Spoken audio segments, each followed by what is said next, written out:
Listen online at radradio.com. All right, we got this email, rad@radradio.com. It's from a Brian. Uh-oh. Hi, Brian. Came in yesterday after he realized that Shelby Elias from financewithshelby.com would be on the air with us today. And he's here. Hello, Shelby. Good morning. All right, here's what Brian wrote. We don't have good experiences with Brian. Says, I just received the keys to my first home 2 days ago. Oh, my God, exciting. And would not have been able to achieve this goal without Shelby and United Wholesale Lending. Wait. That's actually nice. Shelby was so patient with me with the crazy ups and downs, phone, text at all times. I texted Shelby at 6:30 a.m. asking him to please give me a call when he had a chance. He texted me back right away and said as soon as he drops his kids off at school, he'll call, which he did. He explained everything that was not being explained to me by my previous lender and was able to take on my loan and still keep my closing date. My wife and I could not be happier with Shelby and suggest to all maggots go to United Wholesale Lending only. Yay. Oh, yeah. It's never hard to find an email like that when you're coming on to start things off. But we're gonna be a little different here today. Every time you're on, people ask about credit scores, things that they can do. We're gonna get to that. The other thing too is there's a lot of panic after yesterday. Yeah. And every time you've been on recently, we've been kind of building towards this. We were talking during the commercial break before we went on. It's like people are kind of like numb to it until. And then whether it's a trip to the gas station or the grocery store or it's a headline. Yeah. And a lot of people yesterday, when it was announced that the Federal Reserve raised interest rates by 75 basis points, 3/4 of a point for the first time in 3 decades, they panicked. We've talked about this. They did this to cool off inflation. Yeah. Because everything's skyrocketing. But it's going to cause some pain in the near term.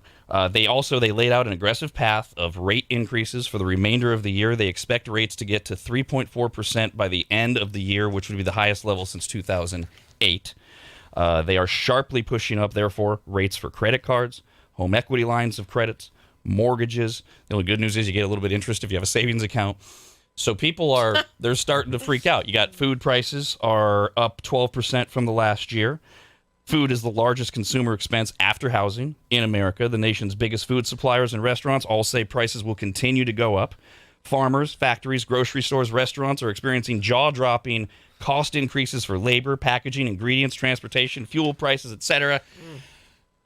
We don't do like financial planning type things. I mean, sometimes we dive into it, but with people feeling like this, what do you tell them? We were talking a little bit during the break. I mean, what in the world do you tell somebody who goes, Shelby, I can't do it. The prices are out of control, and it's not stopping. Yeah, it is a bit scary, but there's a lot of opportunity on the other side for the people that play things right. There is going to be a ton of opportunity. So what it's really going to do, it's going to weed out everybody that is not prepared. People listening to this show, they're getting some valuable insight, whereas most people that kind of turned a blind eye to this, they're going to get hit with this in 6 months, and they're not going to know what happened. So the first thing is just be aware of what's going on, and then also know where your reserves are. Do you have any reserves, right? In times like this, we talk a lot about like a side hustle, right? You want to make sure that you have control of your own destiny, right? And the only way to be certain is to do something for yourself, right? If that's refurbishing things and reselling items, maybe that's selling dogs and breeding dogs. I mean, there's a ton of different things that you can do, but learn a new trait, have that on the sidelines, and start stacking up some savings. And I get the question a lot, how much should I have saved, right? And I think that you should have anywhere from 6 to 12 months on the sidelines to be able to afford your entire lifestyle, to supplement when times maybe, might be tough. So if you don't have that, then maybe you should be looking into either doing a cash out refinance. I know that your interest rate is going to go up, and that's scary and that stinks. But I do believe that is short term. Interest rates should go down during a recession. I know they're talking a lot about a recession, but we're not officially in a recession yet. When that does get announced, interest rates will pull back. But also a home equity line of credit.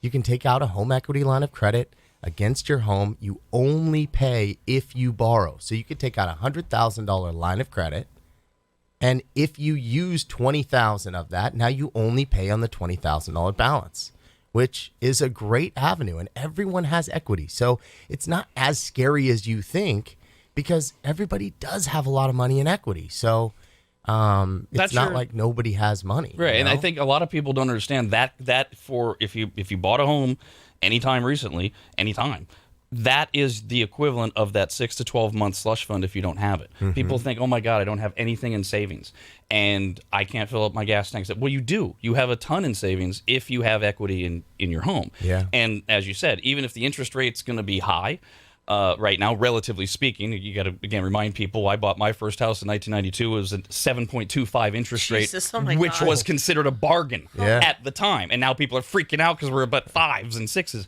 Yeah. But the interest rate is going to be higher, but you're going to have cash. You're going to be able to feel better about filling up your tank, things like that.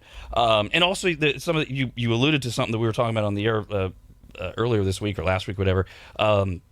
eBays and side hustles, people don't think about that stuff. Remember we were talking about if you're that guy like me who's been moving from house to house to house with comic books and baseball cards, go look at them for once. Yeah. See what you got. VHS tapes are hot. And you would be amazed when you go on eBay if you start to look like, but what is vintage? If you're over 30, you have something that's vintage. Original vinyl records. I mean, if you're concerned or you're already desperate, there's a lot of things you can do. And yeah, homeowners especially almost have no excuses at this point. Go to find wherever you live, like the hot antique stores. Go there and see what people are coming in and willing to buy. You might have some of that stuff at your house. There are so many record players everywhere now. Records. Every time I go antiquing, I'm like, oh my gosh, all the stuff we grew up with. It's like there. You might have that stuff in your house, and you can sell it to them, however all that works, or however you set it up, or you can sell it yourself, type of thing. A lot of people too. They think. Not a lot. Some people think, oh, easy for you to say, Shelby, Rob, whatever. But we were talking during the break that people that are doing well or have done well in life, they have real problems too. You guys are getting ready to have a kid. Oh, yeah. And we were talking about, and Brandon, I think, brought it up earlier in the week, and then I saw it yesterday. I was out at a bunch of stores. They're locking up baby formula. Yeah. But of course, you, Shelby, you're rich and successful, so you've already bought a baby formula company or something. Yeah. Or no. No, I haven't. It's scary. Right? We all have the same problems, and a lot of my problems are magnified. I own a lot of houses. So, what if my tenants don't pay? Well, I have 40 mortgages to pay, It's like, Jesus. gosh.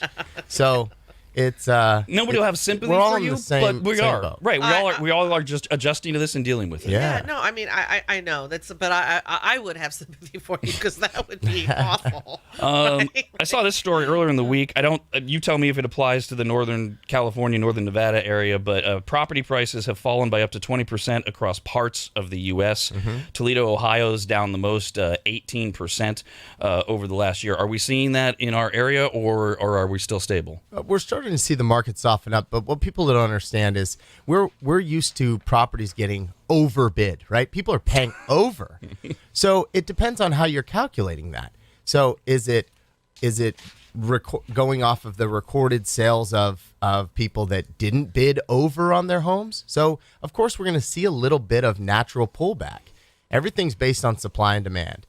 But the thing that we do see is the homes that are priced well, that are in good areas, they're still getting multiple offers. Now, we're not getting 15 offers. We're still getting 1 or 2 offers in a very fast amount of time. So we're not seeing a true dip. We're seeing more of the market softening up, and some of the home prices are going down just simply because either they're not ready for the market, they're not the best home, or they're in an area that's not as desirable. Phone number is 888-989-9811. You can email us, rad@radradio.com. We're with Shelby from financewithshelby.com. We're going to get to some credit repair tips. We'll talk about some other things as well. Hello, Emil. Go ahead. Hey, how you doing today, folks? What's up? Shelby, I had a quick question for you. So my folks have property, and they have a separate house on it, kind of like a guest house, all with permits and everything. And it's used as a hair salon right now for my mom. Eventually, they're getting to retirement age, and they're going to want to rent that part out. Is there a way to, I don't know if it would be split the address or put some kind of a hyphen next to address so the new tenants, what have you, would get their own mail and not just go into the one mailbox? Yeah. Well, that was a very unique question. It is very unique. But yes, you definitely can. What you'd want to do is go down to the planning office and talk to them about that, and they'll direct you, in the right way. But you're probably going to need something from the planning department that you're going to bring to the post office, and they'll issue you a new address. Lisa just wrote in about side hustles. She says, while not for everyone, I donate plasma, and I've used these funds for my travel. I also coach, and while not a ton of money, it helps. Good for you, though. This is from Donald. Hey, Donald. Says, last time Shelby was on, you read my question about paying off my home in 15 years or pulling equity to buy rental property. I just got off a 30-minute call with Peter, one of Shelby's partners, even though he's in New York and it's 10 p.m. there.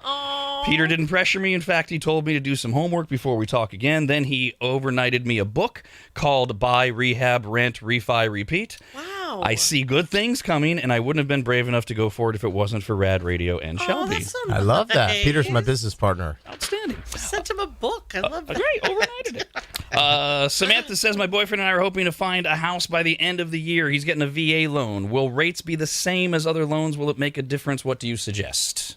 Buying a house next year on a VA loan? By the end of this year, it sounds like. Rates are going to continue to increase. So I would encourage you to try to get into that loan as soon as possible. Move up the timeline. Yeah. And are the rates any better because it's a VA loan? Yes. And you like VA loans anyways. VA loans are phenomenal. You have no monthly mortgage insurance, and you get the very best rates out there.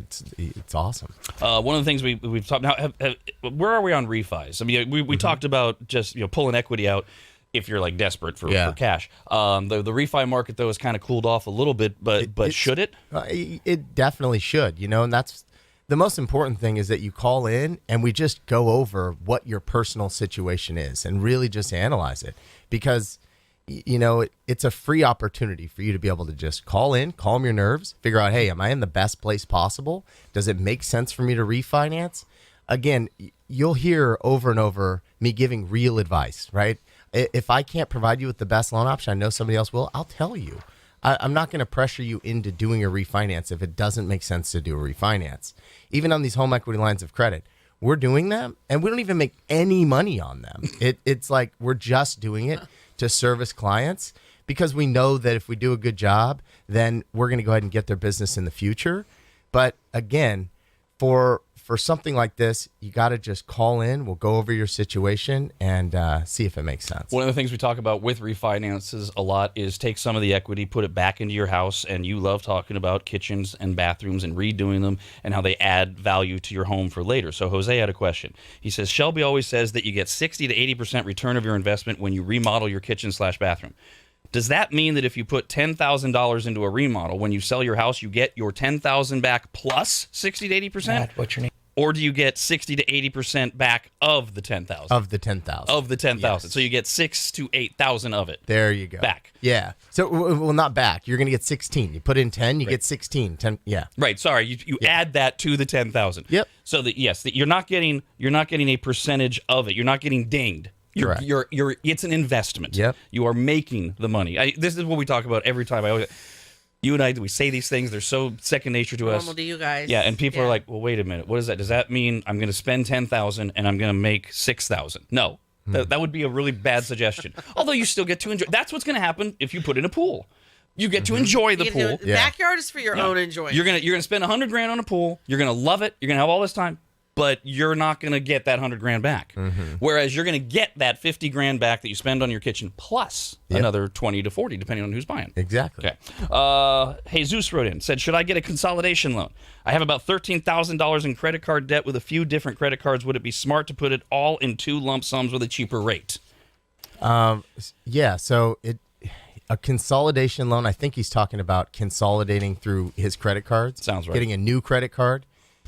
Yes. So I would recommend consolidating your credit cards to one lower, payment. Sometimes you'll get a 0% interest credit card, and then you can consolidate those other credit cards into the 0% credit card for a year, and then you just work on paying that one off. So this is a perfect segue into credit repair.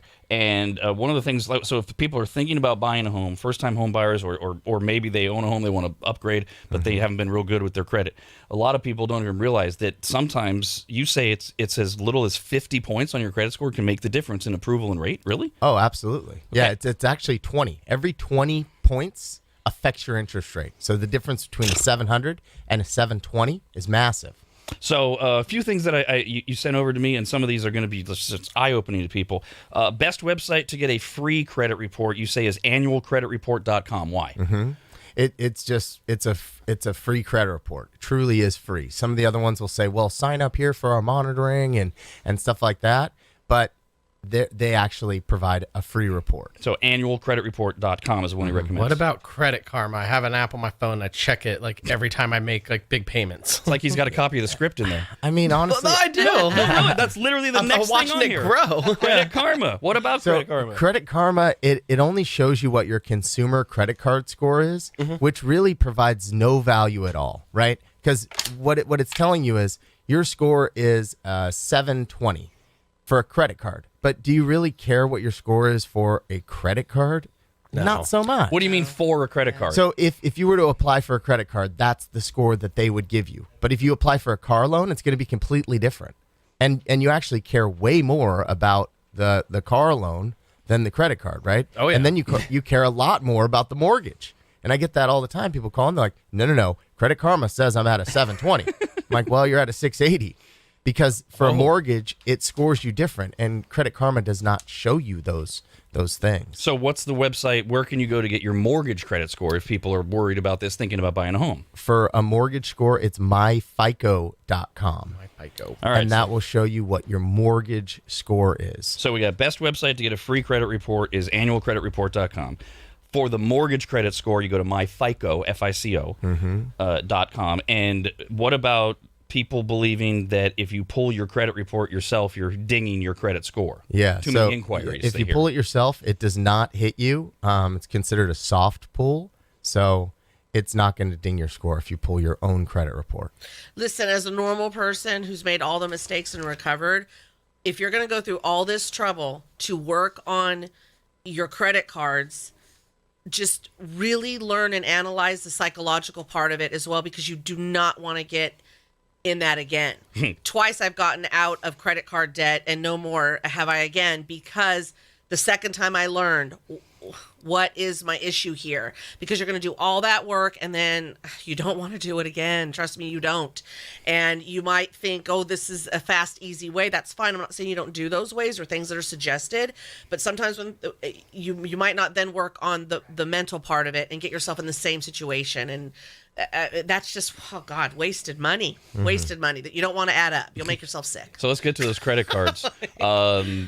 How badly do you get hurt if you have a maxed out credit card? You're at or over your limit. A maxed out credit card, it can affect your score by like 40 points. Whoa. And every 20 points affects your interest rate. Yeah. Shoof. Yep. And I mean, a 40-point bump that could be the difference between you actually qualifying for a loan or not qualifying for a loan. So one maxed out card. So you want to make sure none of your cards are maxed out. Something that a lot of people don't know too is what you're supposed to be doing with your credit cards is calling in and increasing your limit. But as Don said, you do not want to fall into that trap of, okay, well, I had a $5,000 limit, and now I have a $20,000 limit, so now I can spend more. No, you don't want that. But eventually, you want to have a $50,000, $100,000 limit. That way, when you put $10,000 on a card, it doesn't destroy your score because it looks like you're not spending that much because you have a $50,000 limit. So literally, you just call in to your credit card and you say, hey, I want to apply to increase my limit. What they're going to do is they'll do a soft pull on your credit, and then they'll say, okay, perfect. What would you like? Shoot for the highest amount.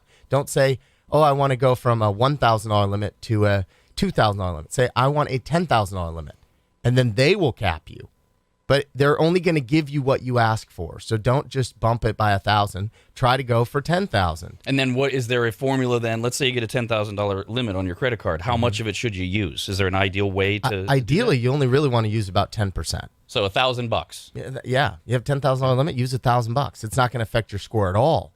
But then when you go to 2,000, 3,000, 4,000, it's going to hit you more and more and more and more, all the way up to 40 points. And you're less of like keeping, you're more keeping. You're more inclined, you're keeping that balance. Yeah. And now getting yourself in a situation where you can't even pay it off. Yeah. You have to make payments monthly. And part of this dips into what we call the debt to income ratio. So if people are trying to bring down some credit cards, let's say they have 3 credit cards, none are at their limit, but they've got one that's at $1,000, one that's $3,000, one that's at $8,000. Which one should they pay down? Do they pay down all 3 the same? Should they pay off the low one? What should they do? So it depends on what your goal is. If your debt to income ratio is off, if it's too high when you're trying to purchase a home, then you want to pay the one off that has the highest monthly payment associated with it, because that helps your debt to income ratio. Other people are just trying to increase their score. So at that point, you have to look at the one that's maxed out and pay that one down, or pay multiple to get all of them down to increase your score. What about people who maybe are just trying to maintain what they think is really good credit, and let's say they have a Visa card and they use it and then they pay off the whole balance every month? Is that good, bad, or indifferent? So if you're trying to increase your score and you literally just charge something and you go home and pay it right back off, the credit bureau is not going to score you and reward you that way, because it doesn't show that you're being responsible. It just shows that you charge something and you paid it right back off. We think we're being super hyper responsible. Yeah, but that's not it. They want to see you actually remembering to make your payment and to be responsible. So if that's your goal, to get your score up, to build and establish more credit, then what you want to do is you want to charge something, pay the minimum payment, then pay it off. Then it looks like, wow, I lent him some money. He actually paid the payments to me, and then he paid it off. This guy's responsible. I can trust lending him money. Speaking of responsible, what about people who just, maybe they didn't know, maybe they forgot, maybe they screwed up? You get into collections, and it's legit. Yeah. And you start to get the letters, and you're like, oh God, I really did do this. How should people handle that, and what are the steps to pay it off or to do the best thing for their credit score? Yeah. For one, always know that that's a negotiation at that point. When it hits a collection company, it's not if you didn't pay an AT&T bill and AT&T sends you to collections, it's no longer with AT&T. You're not paying them. Somebody else bought the debt at a much lower price. So now you know that you have a negotiation power. So rule number 1, always negotiate. If you owe them $400, offer them $100. Then at that point, they'll say, oh, well, I can't do that. I could do this. And you go back and forth and you negotiate that and play that card. Then when you get to the end of the negotiation, you're like, okay, I'm going to pay you $200. I want a deletion letter. No one ever gets the deletion letter. They call me too late and they go, hey, I paid off all my collections. I'm like, shoot. That means I can't even help you, because you paid them their money and they didn't even delete it off of your credit. So it stays on your credit report. It stays on there. It did nothing. Literally did nothing. They have to notify the credit agencies that you've paid. Yes, and they have to give you what's called a deletion letter. So now they have to prepare the letter. They have to send it in the credit bureaus. It's more work. They're not going to do it unless you force them to do it. How long do they keep it on there? I mean, it could stay on there for 5 years. I mean, it could stay on there even longer. I mean, and you've paid. You paid them. That would. Oh my God. Also, you told me it shows that you paid. It just doesn't do anything for your score. Somewhat related. You told me that one of the reasons that everybody should be checking their credit report is. Is it 79% of credit reports have a mistake on them? Yeah, a lot of people have mistakes. A lot. That's 4 out of 5 people. I know. And so you would advise everyone check their credit report monthly? I wouldn't do it monthly. That's kind of excessive, but maybe once a quarter. And the credit monitoring services are good, but there's probably some medical collection or something on there that you're like, hey, I did not, this was not me, or this needs to be taken off, or there's something that that you pull and then they're like, wait, hold on, that's not me. But I have some funny stories about that. Oh. Sometimes I'll get some husbands and wives that'll call and they're like, okay, look, here's the deal. Oh, no. Here's the deal. You do not tell my husband about this card, okay? He's not going to get a copy of this credit report, right? I'm like, I'll skip over it. Your secret's safe with me. Don't worry. Oh, my God. Over the years, for whether it's buying a house or a car or whatever, fairly common last name of Williams. I remember I had at one point, I was in collections from Mervyn's for a credit card that I had in 1978 when I was 7 years old. Oh, gee. Another one, I went into bankruptcy when I was 14 years old. God, Rob, so terrible. Getting that stuff off can be a pain in the ass. Yeah. And when you're sitting there in front of the guy, the lender, whoever, it's too late. Yeah. That's why you got to stay in front of this stuff, right? And if you are late, and a lot of people don't know that you're not late until you're 30 days late, okay? So it does not hit your credit report until you're 30 days past due. So here's what I would recommend. You ever get in trouble with your credit? This is a great tip. What you need to do is, instead of making your mortgage payment maybe on the 1st, make your mortgage payment on like the 7th, the 10th, the 15th. And you have to sit down and logically figure out, okay, how much money do I have right now? And how much money can I get in the next 30 days? And then what you do is you start staggering everything and pay it off in different time periods. As long as you pay it all within the 30-day period, you're good. What a lot of people do is they use the money that they do have, they pay everything on the 1st, and they go, I don't have money for those things, and they just give up, and they let those ones go over 30 days. Another thing, anything that, like, say you are short for a month, okay? Don't pay your water bill. I'm telling you. Don't pay your property. Like, don't pay things that they're not going to turn off right away, right? Don't pay your electricity bill. They're not turning it off on day 31. Right. And it doesn't even affect your credit, right? Right. So yeah, there is that. do the things. Don't pay the things that are not on your credit. Pay everything that is on your credit, because once your credit goes out, you don't have access to any of your funds. You can't get new credit cards. You can't refinance. And then usually that's when people call. They're like, okay, hey, I'm in some trouble here. I was late on all my stuff for the last 2 months, and now I need access to my equity. And I'm like, you can't. Well, what do I do? You're screwed. You have to sell your house. Oh, God. But if they would have called me 30 days before, I could have said, hey, don't pay this, don't pay that, don't pay this. And now we're going to work on this to get you out of this. Hello, Christian. Go ahead. Hey, so I went through a debt payment agency to help me out some debt collectors. I don't know if I'm allowed to say their name, but we fully paid them off about $15,000. But I don't. Do you think they got a letter of deletion from them for me? Okay, so he goes through a debt company to pay off all his debts. Yeah. And he says, do you think they got a deletion letter for me? Yeah, they should have. Now, there's two different types of companies, right? There's a company called that we use, Blue Water Credit. They do credit repair, okay? And they'll help you repair your credit. They're going to get deletion letters. They're going to do all of that stuff for you, get your score exactly where you need it to be, and then they bring you back to me when you're ready to buy. So we work together, okay? That's Blue Water Credit. Now, you have another company that this is called Debt Settlement. And I don't know too much about debt settlement, but be very aware of this fact with debt settlement. What debt settlement does is they say, hey, we will settle all of your debt for a fraction of the price. So you say, hey, I have $50,000 in debt, and I don't have that money to pay them. I just need a fresh start. And they say, you know what? You start making these low monthly payments to us. We'll settle your debt. You're only going to pay us $10,000, and you're all good, and we'll wipe it all off. But what they don't do is they don't make any of those payments to any of those companies. So Jesus. it just starts rocking your credit score. And even though you're not going to have to owe them that $50,000 in the future, you just went late on all of those payments. Wow. And now your credit score is absolutely shot. Good news is they negotiated all your debt and they paid it all off. You don't owe the $50,000. Bad news, you have a 400 credit score and you can't do anything. Melissa says, I really need to start working on my credit. Do you request a deletion letter prior or after paying? And if it's after paying, how do we ensure they're going to send it? That's a great point. I would probably request it before. Melinda says, how many credit cards should you have?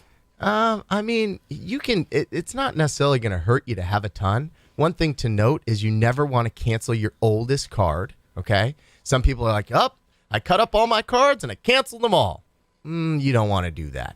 You just want to pay them all off and leave them on there because, that helps. So it doesn't really matter how many cards you have. That kind of answers Robert's question. Says, I have a few credit cards that I do not use. Do you get dinged for not using them or for canceling them? Canceling them, yes. Them get dinged. Not using them doesn't matter. They're going to try to entice you to use them. Scott says, if I own my home outright and I take out a home equity line of credit, is there a deed transfer? There shouldn't be a deed transfer. No, you're just putting another lien on that property. Hello, Sarah. Go ahead. Hi. So I just bought an used car in April, and when they were doing the finance paperwork, they were able to give me a loan. And then a couple days later, I found that they pulled my credit 6 times.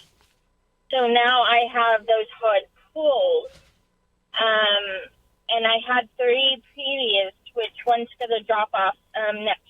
but my next step is buying a house. Is that going to affect the bank or my process of buying a house if I have 9 hard pulls on my credit? Yeah, 9 hard pulls is excessive. If they would have pulled it maybe 3 times, you'd probably be okay because the credit bureaus know, like, okay, she's shopping for a car and she's trying a couple different lenders. That works. But 9 is going to hurt you. Same with when you're shopping for a mortgage. Shopping for a mortgage, you can get your credit pulled a couple times in that same little, area because you're shopping for a mortgage. It's not going to affect your score. You get your credit pulled 9 times, it's going to hurt it. Is there anything she can do at this point, though? Because it's been pulled. Yeah, it counts as an inquiry. It is what it is. You're not going to be able to get those off. Lindsay says, my mortgage lender told me to keep my credit card utilization at 1 to 3%. Listening to Shelby is 10% truly the goal for the most points possible for my mortgage score. Yeah, that's the best for the most part. Yeah. If Shelby said it and somebody else did, believe Shelby. And then Patricia goes back to something we mentioned last time, and she wants to know, are you already booked up for summer rentals of your Tahoe BRB? Oh, it is really going good. We're not completely booked up. Everybody that's thinking about doing a family reunion, a bachelor party, bachelorette party, the best part about our property in Tahoe is you could sleep up to 30 people. You get the entire property. There's like 7 different cabins on the lot, so it's ideal for people to book the entire place, host a family reunion, a corporate retreat, something like that. Yeah. EmeraldBayVillage.com? EmeraldBayVillage.com. Did that from memory. Yeah. You can follow him on Instagram at Shelby Elias, Elias. It's financewithshelby.com. What is myhomeBuyerUniversity.com? My Home Buyer University is a series of videos that I put together, just a bunch of really good content on how to buy a house, what mortgage insurance is, what's a supplemental tax bill, just everything that nobody talks about, right? So you can go on there, educate yourself. It's absolutely free to sign up. And it's just a bunch of really good content on everything real estate related. Fantastic. Thanks for all the info. Anything we forgot? Anything else you want to Yes, mention? there's one thing. There's a great tip. For your kids, this is very important. Aww. Add your kids to your credit cards, okay? Only if you have good credit. You have bad credit, it's not good. But if you have good credit, add your kids. Add your significant other. Have your parents add you if you don't have good credit. All of their past history will be transferred to you. It's the best credit hack out there. Wow. Can you be a 31-year-old kid? Yes. Okay. Kyle needs to make a call. Thanks for being here, Shelby. Shelby Elias at financewithshelby.com. Rob, anybody, and Dawn. The Rob, anybody, and Dawn Show. Have fun with your golf projects. I got one in Nashville, too. If you guys want to go to Nashville. It should be ready really soon. It's just love. Yeah, check this place out. Yeah. It's gonna be so awesome.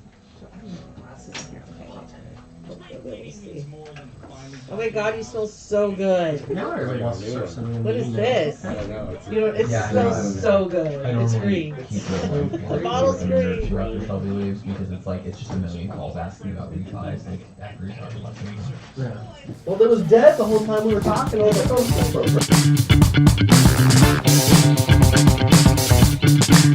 oh,